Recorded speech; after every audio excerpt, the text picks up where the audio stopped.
okay, picking up where we left off, I was giving the context of kind of what led me to ADHD diagnosis, what's happened in the 3 months since then, what it was like taking medication for me, and what ended up happening. So I was calling it the reconfiguration. I need to allow myself to really go back to like factory settings, essentially, because through my lifetime and the karma that I brought into this lifetime and the cultural programming and the trauma and the experience of living as a neurodivergent woman in this world, I had picked up all of this programming and density that wasn't actually me.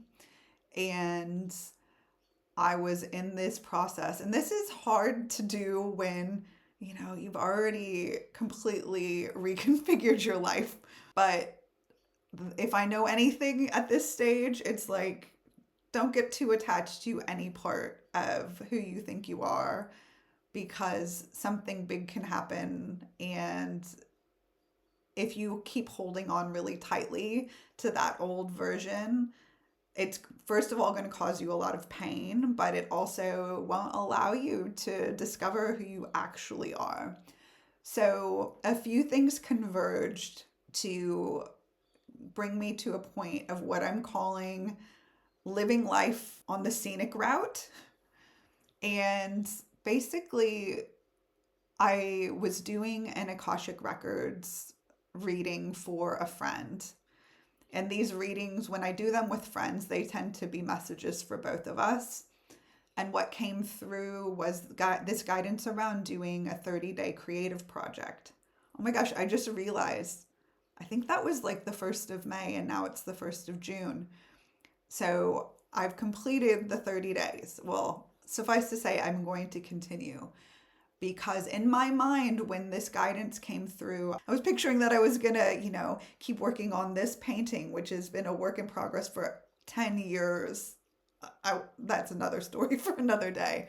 Or, that I was going to be writing or creating content. I had a fixed view of what creativity meant. And they were very clear that this needed to be without any outcome.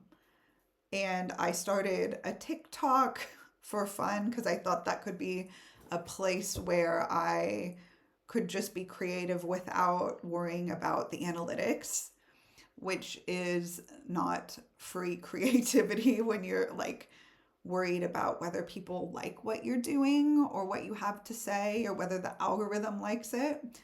But all of these things that I tried in the beginning led me to this point where I also felt this pressure. I have a part called the taskmaster part, which I talk about a lot, connected to like the hustle culture and the one that doesn't let me rest, and the one who's always kind of like, okay, that's enough time. You've been resting for long enough. Get back to work. And it kind of whips me. And I noticed that even in the creative project, the taskmaster was there trying to turn it into content, or, okay, how are you going to make an offering out of this? When are you going to get back to work? And I also noticed that I was getting sucked into like scrolling a lot and distraction that was filling the space when I could be creative. And yet my definition of what creativity meant was also really narrow. And so a few things happened that took me off down different kind of side quests on the scavenger hunt in the creative project. My friend and I were, sending voice notes back and forth about our experience, and she shared that she was doing the doom scroll thing as well at night and was staying up hours past when she wanted to go to bed. And that was something that I was doing, but I was hiding away with shame because I was like, well, a conscious person doesn't do that. But I was doing it, and I was just in denial about the fact that I was doing it. So that brought some attention to it. And so I went on a bushwalk and I went to this amazing rock that is like a portal. And I sat there and I started speaking to the taskmaster part about what was going on for it. understanding what the fears were, and fears about money and fears about, like the mission is here and we're not moving on it, we're not activating it, time's running out. It's very this like scarcity minded beliefs. And I said, let me try to connect with the energy that I sense is actually the essence of this creative project. And so what comes through for me often in these types of inner sessions, I often get metaphors.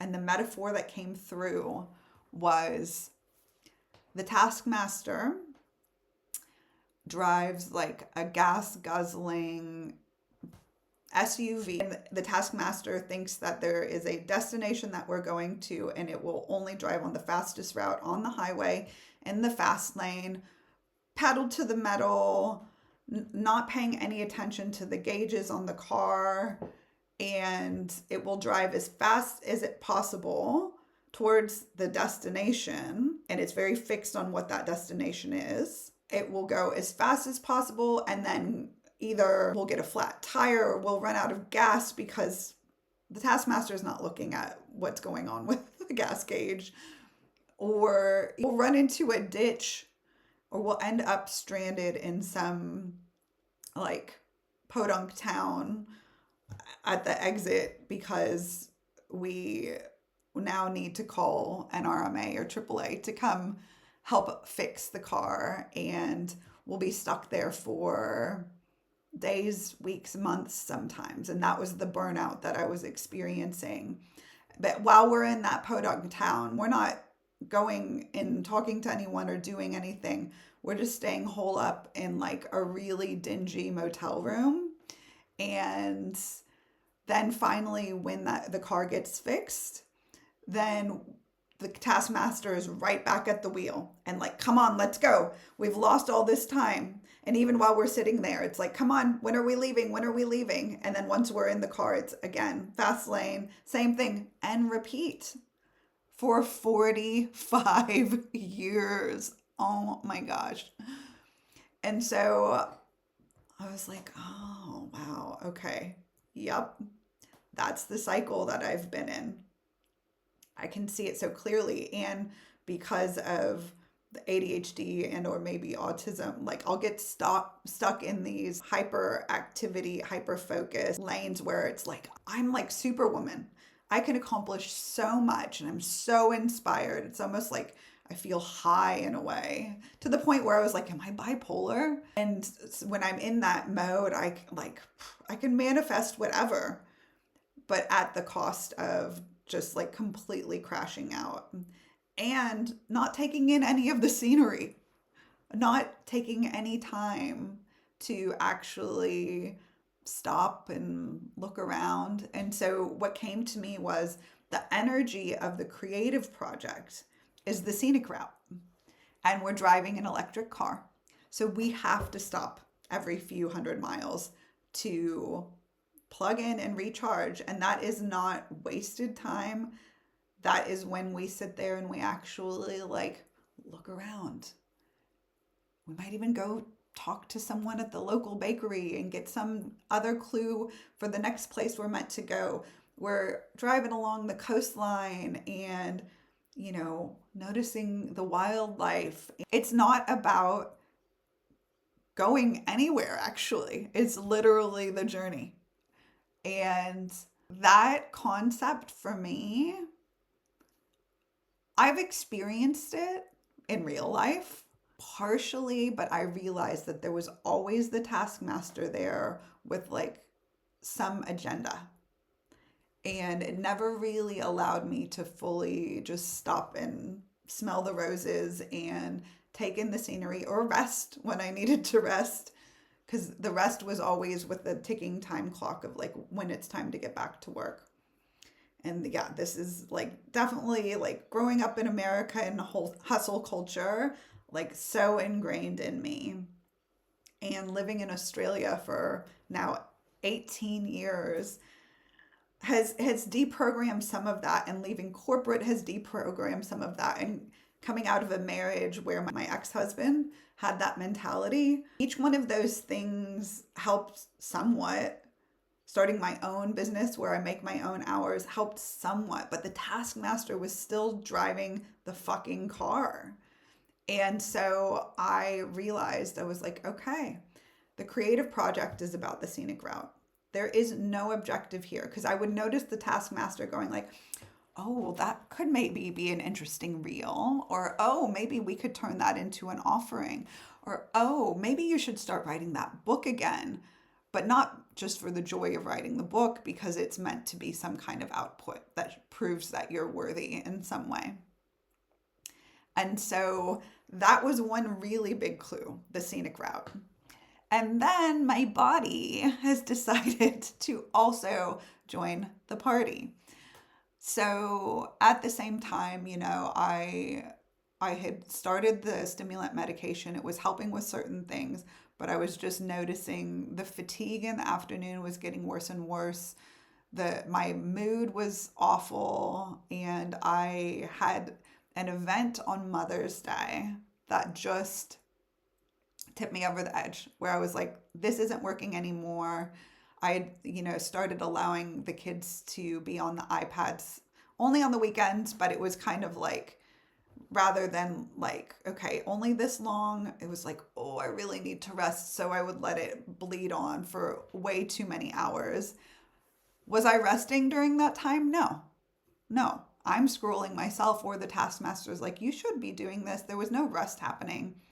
And then when the kids would come off the iPads, it was World War III. And I knew that I was stuck in this really awful loop that was not actually giving me the thing. It was an illusion of rest and a break.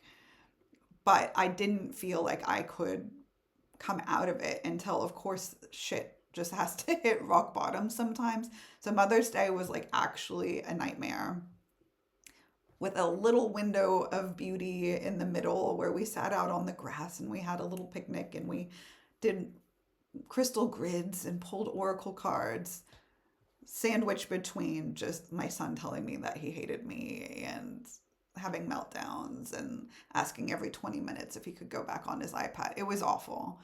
And I was just at my breaking point. And it opened up this window for me to start sharing my mother shame. All of the ways that I felt like I was failing and defective as a mother, that I had hidden away from anyone because I was terrified that it would confirm my worst fears, that I'd become just like my own mother, and all of my best laid plans of healing and breaking the cycle so that my kids didn't have to experience what I had experienced growing up. All of those plans had not worked, and I was no better of a mother. Like, that was the story that I was telling myself. And so instead of continuing to just hide in my shame closet about this, I actually voice noted a good friend on Mother's Day in the midst of my overwhelm and despair. And I just shared like how hard it was and how bad I felt about myself.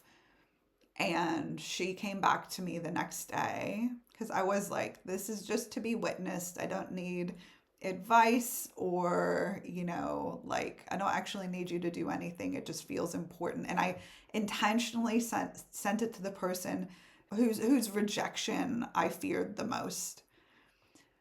But that felt important too. It was like, if I can show this part of myself to someone who I'm terrified of losing connection with, and who I fear, like, I thought she had it all together, and that she would just maybe be sitting there going like, oh my gosh, I can't believe, But what she came back with was so just validating. She was like, I have the same experiences with my kids, and I find it so hard. And here I was, she was thinking that I had it all figured out. So she didn't share those experiences with me.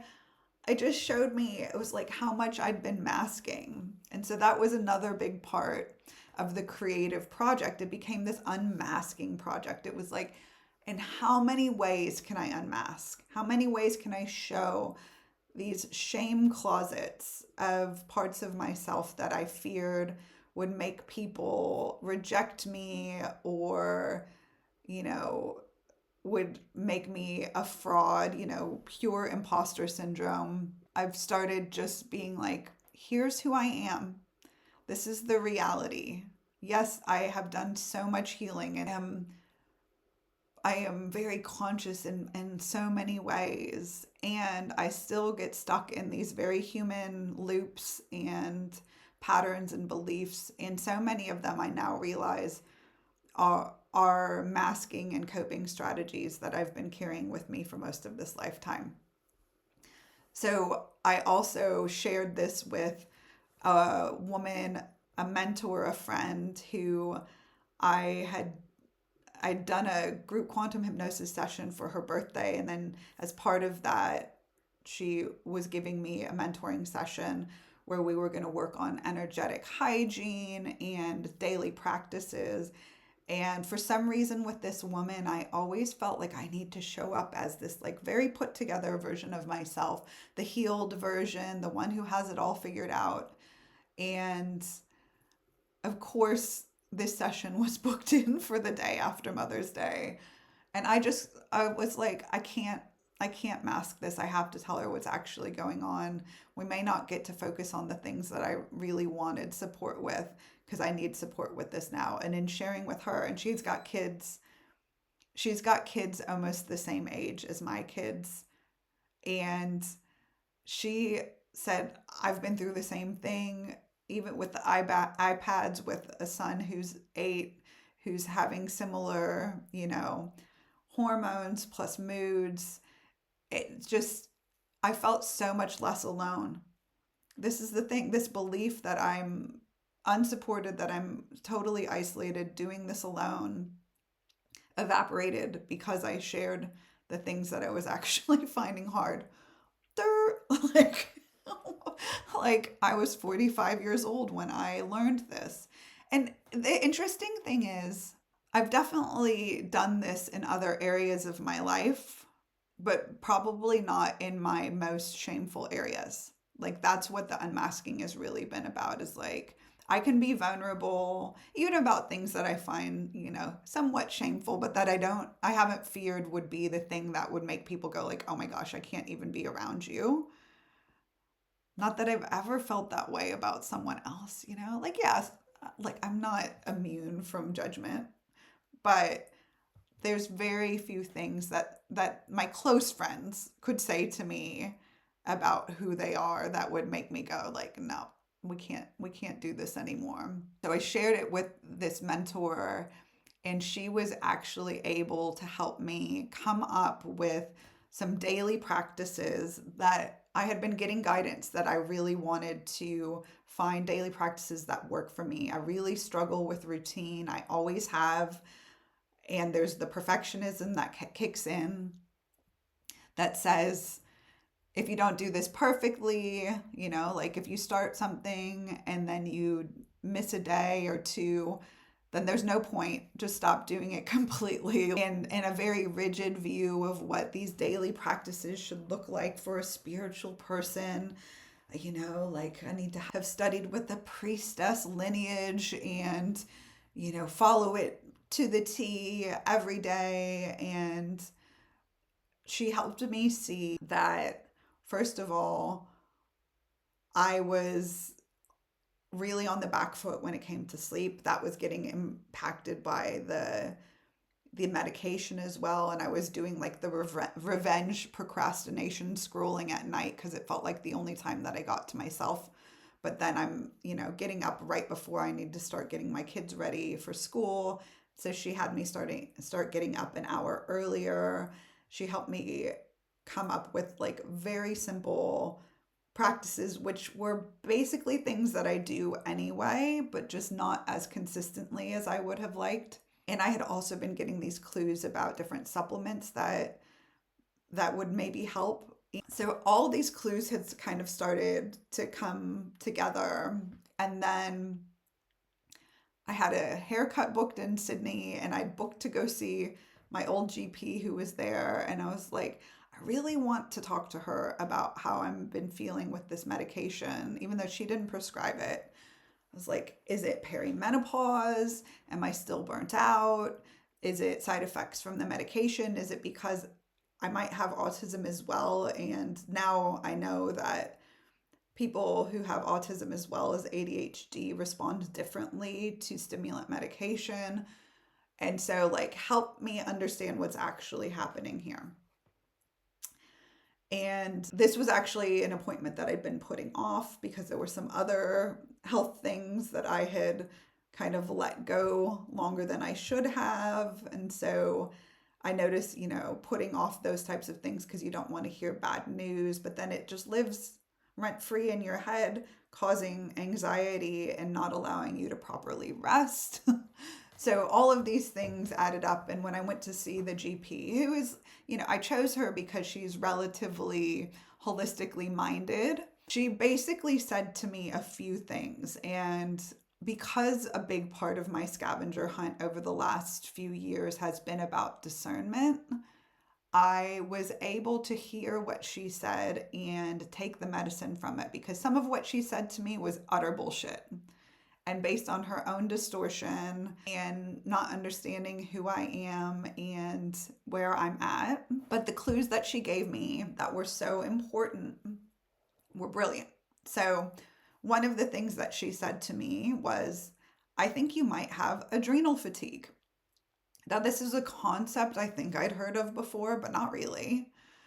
And when I researched it a bit more afterwards, I realized that it's interesting for a GP to actually tell you this. I think it's more of a naturopathic thing. And there's, controversy about whether the science proves it out. But what I took away from it was that I had long-standing fatigue that was caused by me constantly being in a state of fight or flight for most of my life. Even since I've made all of these changes, because I'm constantly worrying about my kids, because Taskmaster is constantly there whipping me, my body is quite frequently in this state of, for me, I feel it in my chest. It's tightness in my chest. I will feel like, the anxious kind of jittery feeling in my shoulders. I'll feel a tight jaw. And I was noticing with the stimulant medication, I was getting stuck in that state more easily. A visual, of course, because I love a visual metaphor, that I was getting was, I know a lot about the stress response cycle. I've been doing nervous system work for years, and I have this understanding, normally in a healthy system, we have a stressor, a bear is chasing you, your adrenaline kicks in, you go into flight, probably in that scenario, fight or flight or freeze. And then once the stressor has passed, then you complete it and you come back down to like a baseline. And, some animals shake, and there's different ways that you complete that cycle. But many of us have gotten stuck in never actually completing that cycle. And so the way that I was picturing it was like a beaded necklace where I have all of these half-finished beads of shit, basically. Like, imagine like petrified shit strung together for 45 years, where I was spending the majority of my time in that state, even with all the changes that I've made to my life. Now, to be fair, like the last few years have been so much better, especially not being in a toxic relationship and being the caretaker of someone's grown man child. But still, the thoughts and the beliefs about how I'm feeling as a mother or the taskmaster were still keeping me in that state a lot of the time, and especially with the stimulant medication. And so I was able to start noticing much more real time. I can even feel it right now. So I'm going to do the practice So what I'll do is I'll catch the thought, and what I was noticing was the thoughts will catastrophize. I have certain thoughts, like I call them starter thoughts, that will just ignite this, send me into fight or flight. Luckily, I guess because I'm much more regulated now, I'm not going into freeze or dissociation as much. So I'm more aware of like this activated feeling within my body. I'd also found a clue in this erotic safety course that I'm doing, but that's a whole other thing. It's been really cool. So catch the thought. Usually it's, something related to the kids. They had a bad day at school, and then I start catastrophizing, and it usually ends up with like their life is going to be ruined and they're going to be homeless living in a van on my front yard or worse, right? Something like it snowballs quickly, and it makes it where it's difficult for me to kind of triage the importance of things. I get swept up. Go into fix it mode rather than being attuned to what's happening for them. It's just like a shit sandwich. It's awful. And so I've been able to, for the past few weeks, catch the starter thought and go, that's not true, or that doesn't need to be dealt with right now. And then I tune into my heart space, my chest, notice what's happening there. And then I take some breaths to do, a shorter inhale, longer exhale. So like 3 seconds in, and then 8 out.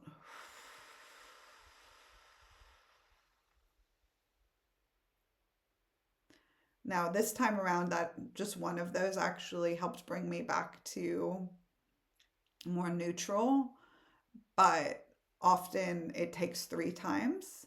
But 3 times, and then I'm actually back in the like the present moment, and I notice my body feeling a lot calmer, and I've completed that cycle or stopped it from even starting.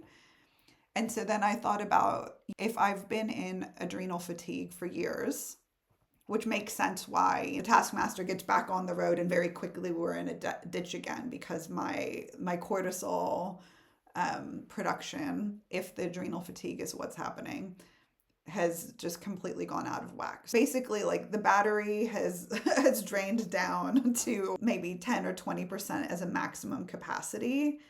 And so I can recharge it, but it gets drained really quickly again. What I'm noticing that as I can catch these things and I create more space between the shit beads on the necklace, the more rest I'm actually getting.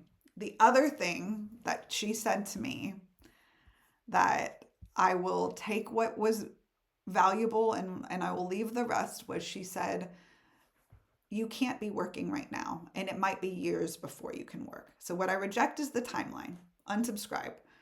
What I took away from it was I needed a pendulum swing, because I was in this space of, when am I going to get back to work? The taskmaster's driving the car. I needed to hear something extreme about like number of years to go, oh, right. If I don't actually stop, so the pendulum swings from one side to the other. If I don't actually stop right now and truly allow myself to rest, this is not going to go away.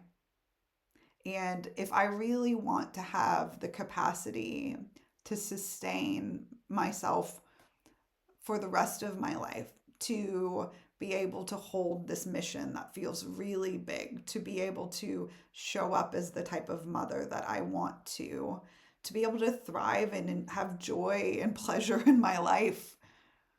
If I want to do that, I really have to kind of put everything else to the side right now and focus on rest, on my well-being, on understanding what are the contributing factors to this. And intuitively, I knew that taking stimulant medication wasn't for me.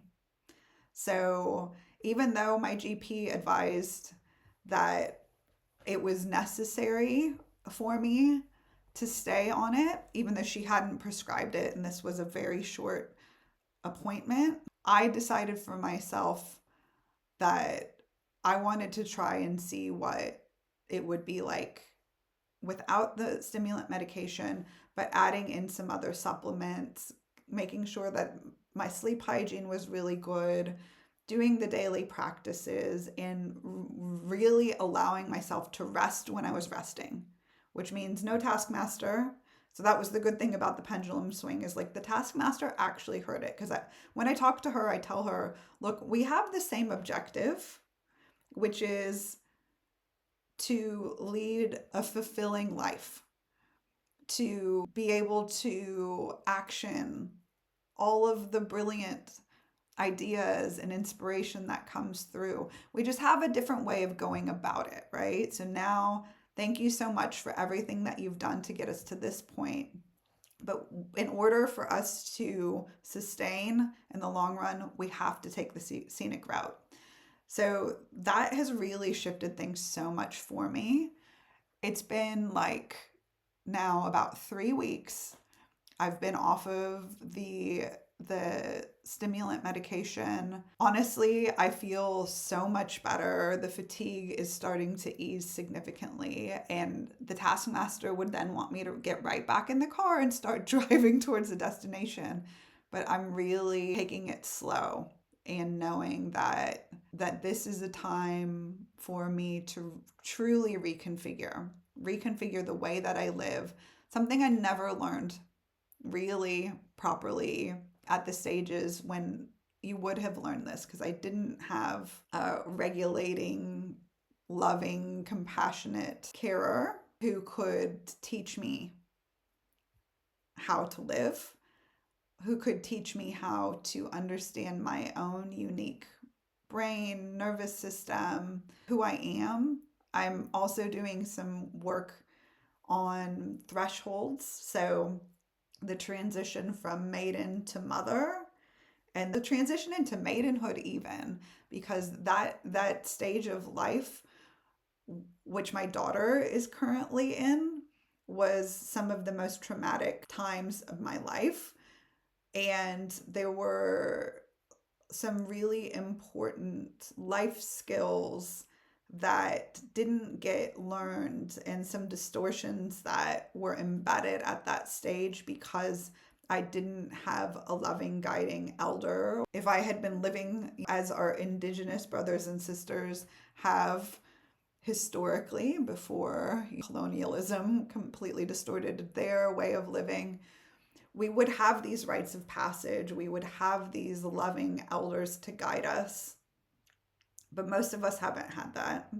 And so I'm doing the work of going back and walking through those thresholds and healing those parts of myself that needed a cherishing, loving mother. And then even the things that weren't as they should be when I became a mother myself, those things are also being reconfigured. So it's like a full reconfiguration. And so it makes sense why I needed to kind of go tools down, and I needed to go into the well. And even the view of what the well is has completely shifted. The view of, the well is like the womb.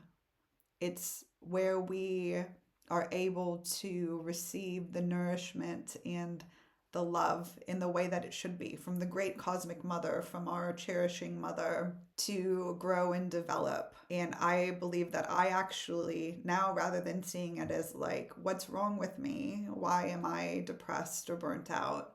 I see it as my body's brilliant way of saying, you really need rest. And you're not going to stop. So we're going to do it for you.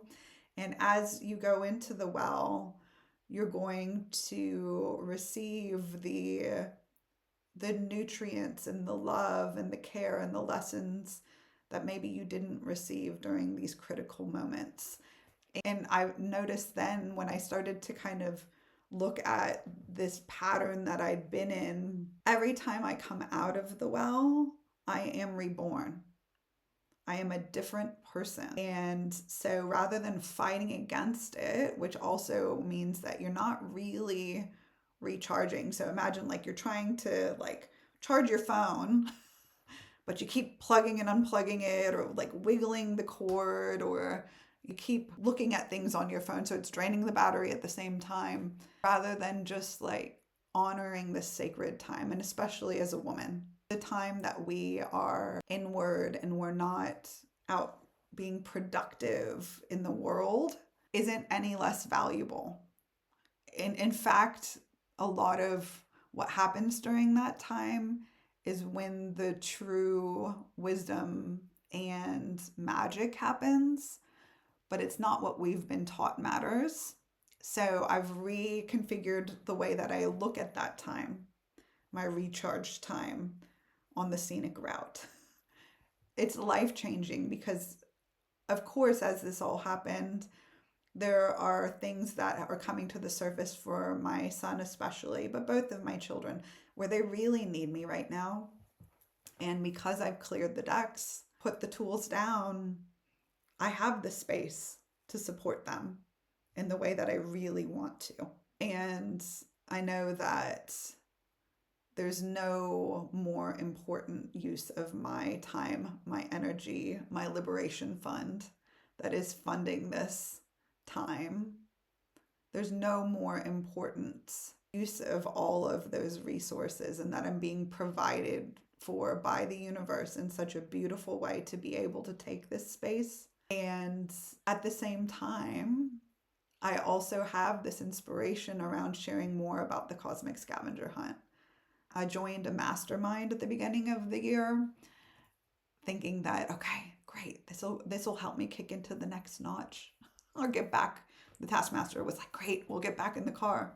And it's actually ended up becoming just this beautiful way of staying connected into my mission without the hustle. And so through that process, I've really come to realize that part of my medicine in this world is sharing about the Cosmic Scavenger Hunt, sharing the process that I have developed, the stories of my experiences on the scavenger hunt.